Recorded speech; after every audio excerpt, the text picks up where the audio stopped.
And welcome to what I call a new video, and today we are going to be talking about the translation in Undertale and Deltarune. Or more specifically, if we can ever actually take information from the Japanese version and apply it to the English version. I would say there are two types of translation differences between those two versions. They are both supportive and additive. A supportive translation difference is a thing that clarifies certain elements seen in the translation already. A good example for this is Chara in Deltarune, or more or less Chara in Deltarune. See, at the very beginning of Deltarune there's the section where you make your character. However, at the end, something seemingly takes over and then tells you that you have no choice here.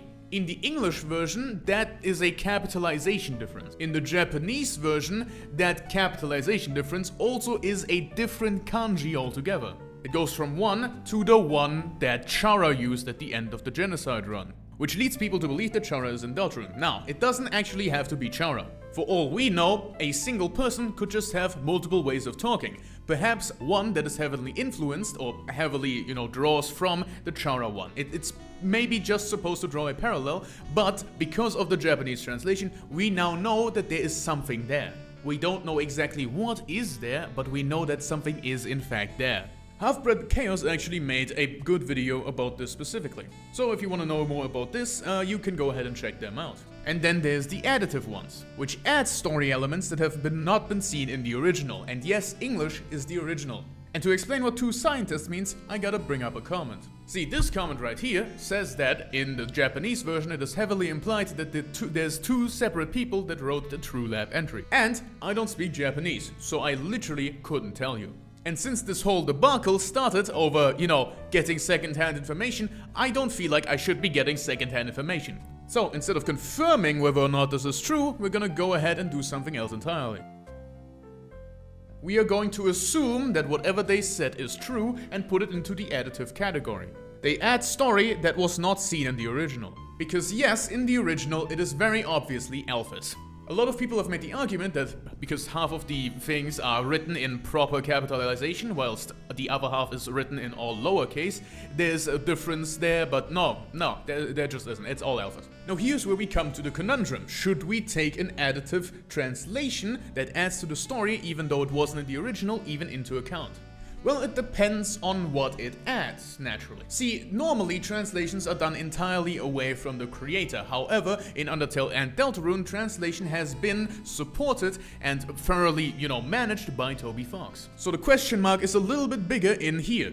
Normally, I would say if a translation adds something to a thing, I would say no, ignore it, because that's clearly not what the creator put in there. However, right now we have the problem that Toby does actually go over the translation, and so maybe this additive part, if we assume it's real, is actually in the game, and there are two scientists outside, addition to Alphys. So when it comes to these additive things, I instead just think about it for a moment. If there are truly two people that wrote the True Lab entries, who would that be? Well, Alphys. And we have not seen any other scientists in the game. Like, come on.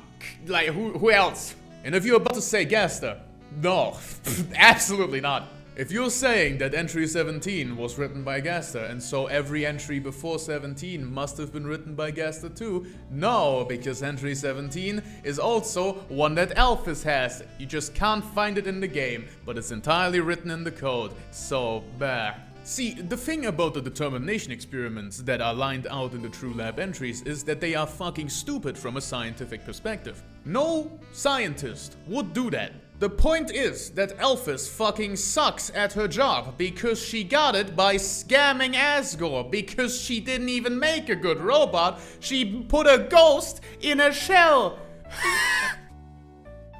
And the entire True Lab is all about her and her mistakes. So, looking at it from a story perspective, and looking at it from a perspective that makes sense, yeah, a dumbass who basically scammed themselves into the head scientist position would make a mistake, like the determination experiment.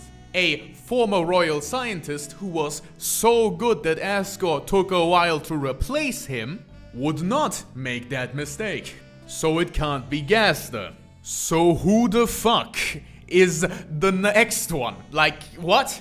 The original comment said that it is heavily implied, meaning that it's not outright stated, meaning that potentially when overlooking the story elements while Toby was looking over the translation, if we assume it's correct, then we can say to ourselves, maybe Toby's Japanese isn't good enough to see that implication, and maybe the translation team made an error there, and that's it.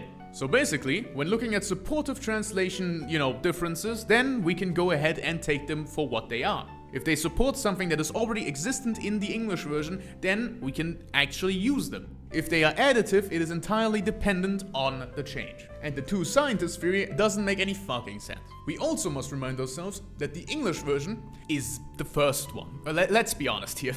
Even if Toby oversees the Japanese version, the English version is just the more canon one. It's the one he writes in. Toby Fox writes the story in English first. He hires a translation company and then overlooks what the translation company translates it into. The English version is more canon. We will not be looking at the Japanese version to go for different answers to the story if they are actively contradicted by the English version. The two scientists' theory, from a storytelling perspective, from a perspective of just having the whole story in the English version because that's the version that was made first, it doesn't make any goddamn fucking sense. And from every other point of view, doesn't make any goddamn sense. So, if we go under the assumption that the Japanese version implies that there are two scientists writing the goddamn text in the true lab, then we can safely say that it's fucking bullshit. And that goes for any other theory that is made with the Japanese version.